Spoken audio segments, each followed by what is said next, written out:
چناب نگر مسلم colony کے متعلق مولوی محمد میاں حمادی وہ آئیں اور آپ حضرات کے سامنے مختصر بیان فرمائیں۔ مولوی محمد میاں حمادی۔ الحمدللہ وحدہ والصلاة والسلام علی من لا نبی بعدہ واللعنة والذلة على اللعين الخزي الخزير مرزا غلام احمد قادیانی وعلى اتباعه واعوانه وانصاره بعدد الف مرة من يومنا هذا الى يوم الدين. اما بعد فاعوذ بالله من الشيطان الرجيم. بسم الله الرحمن الرحيم.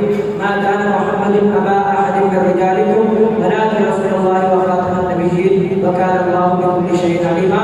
وقال النبي صلى الله عليه وسلم انه سيكون في امتي 30 كذابون دجالون كلهم يزعم انه نبي وانا خاتم النبيين لا نبي بعدي. حضرات محترم وقت بہت کم ہے اور بس کام کی بات کرنے کی کوشش کروں گا. صرف 3 باتیں آپ حضرات کے سامنے بیان کروں گا. نمبر 1 عقیدہ ختم نبوت کیا ہے.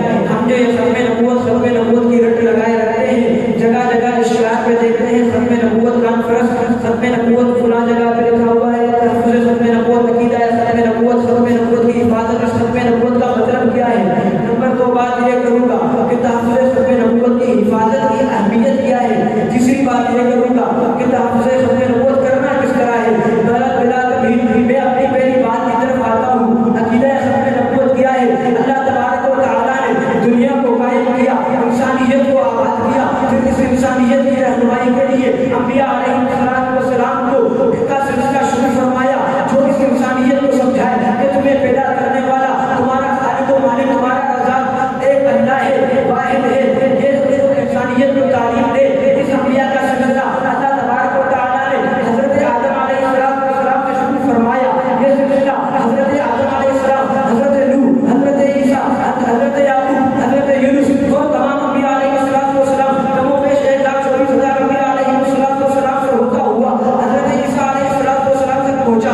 پھر انہوں نے فرمایا یاتی من بعد اسمہ احمد میرے بعد پیغمبر آئیں گے حضرت احمد کا نام ہوگا احمد. پھر وہ احمد آئے یعنی کہ میرے اور آپ کے بابا نامدار حضرت محمد مصطفیٰ صلی اللہ علیہ وسلم وہ تشریف لائے اور انبیاء پر محمد بن کے تشریف لائے خاتم النبیین بن کے لائے تشریف لائے. اب ان کے بعد کوئی نبی نہیں آنا. اس بات کا دل سے تسلیم کرنا اس بات کو زبان سے اقرار کرنا یہی عقیدہ ختم نبوت ہے.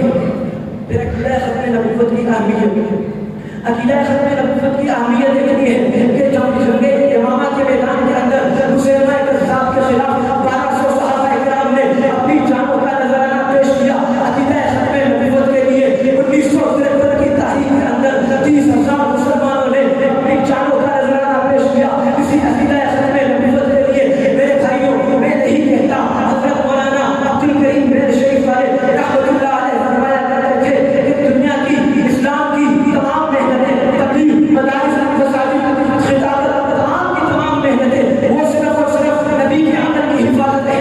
لیکن تحفظ ختم نبوت کا کام کرنا جس کام کے لیے اب میں اور آپ یہاں موجود ہیں وہ کام کرنا نبی کی ذات کی حفاظت کرنا ہے.